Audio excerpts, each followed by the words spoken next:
નવસારીમાં રીલ્સ બનાવી ફેમસ થવાનો વધુ એક કિસ્સો સામે આવ્યો, જ્યાં નવસારીથી સુરત જતા નેશનલ હાઈવે નંબર 48 ઉપર રડતા બાળકને ચૂપ કરાવવા માટે સ્ટીયરિંગ વ્હીલ હાથમાં થમાવી દેવામાં આવ્યું.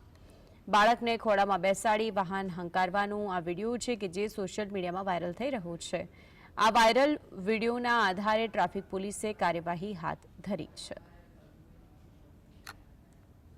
જીએસટી પર એક્સક્લુઝિવ જે દ્રશ્યો આપ ટીવી સ્ક્રીન પર જોઈ શકો છો, રીલ્સ બનાવવાનું ચક્કર જેની અંદર રડતું બાળક હતું તેને ચૂપ કરાવવા માટે હવે લોકોના ભોગ લેવાઈ જાય તેવી પરિસ્થિતિનું નિર્માણ થયું. કારણ એ છે કે નવસારીની અંદર આ રીલ્સ બનાવીને ફેમસ થવાનો વધુ જે કિસ્સો છે તે સામે આવ્યો છે.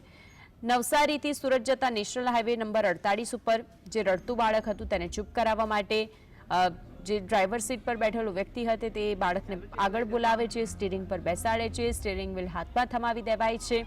બાળકને ખોળામાં બેસાડીને વાહન જે ચલાવવામાં આવી રહ્યું છે તેનો વિડીયો સોશિયલ મીડિયામાં વાયરલ થયું છે. હવે આ વાયરલ વિડીયોના આધારે ટ્રાફિક પોલીસે કામગીરી અને કાર્યવાહી હાથ ધરી છે. કેટલા લોકોના જીવ જોખમમાં મુકાય છે તે પણ એ સ્પષ્ટ વાત છે, અને આ કેટલી બેદરકારી છે તે સૌથી મોટું તેનું દ્રષ્ટાંત પણ આપણી સમક્ષ છે. આજ અંગે વધુ માહિતી માટે સંવાદદાતા હિતેશ જોડાયા છે. હિતેશ, ટ્રાફિક પોલીસે કોઈ કાર્યવાહી કરી છે કે કેમ તે સૌથી પહેલા એ પ્રશ્ન ઉદ્ભવે છે. જે વાત કરવામાં આવે તો નવસારી જિલ્લામાં એક અઠવાડિયામાં તબક્કાવાર 3 આવા બેદરકારીના અને જોખમી વાહન ચલાવતા હોય તેવા વિડીયો સામે આવ્યા છે. હાલનો વિડીયો જે છે એ કામરેજનું હોવાની માહિતી ડ્રાઈવરે નવસારી ટ્રાફિક પોલીસને આપી છે. ડ્રાઈવર જે મૂળ નવસારી જિલ્લાનો રહેવાસી છે અને કોઈ દેવસ્થાને જતી વખતે આ બાળક રડતું હતું અને તેને ચૂપ કરવા માટે તેણે સ્ટીયરિંગ હાથમાં આપ્યું હોવાની પ્રાથમિક માહિતી પોલીસને તેણે ફોન પર આપી છે.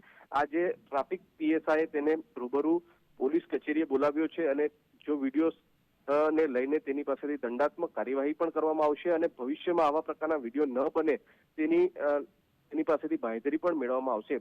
નવસારી જિલ્લામાં સલોની ટંડેલ દ્વારા રેલવે ટ્રેક ઉપર વિડીયો બનાવવાની વાત હોય કે એક ચીખલીની યુવતીએ એક સગીર બાળકને હાથમાં મોપેડનું સ્ટીયરિંગ પકડવાની વાત હોય, આવા 3 જેવા વિડીયો નવસારીના સોશિયલ મીડિયામાં વાયરલ થતા જોખમી વાહન ચલાવનારા અને આવા રીલ્સ બનાવનારા તત્વો ઉપર પોલીસની ગાજ વરસી છે. જી બિલકુલ, આભાર આપ જોડાઈને વિગતો જણાવી તે બદલ.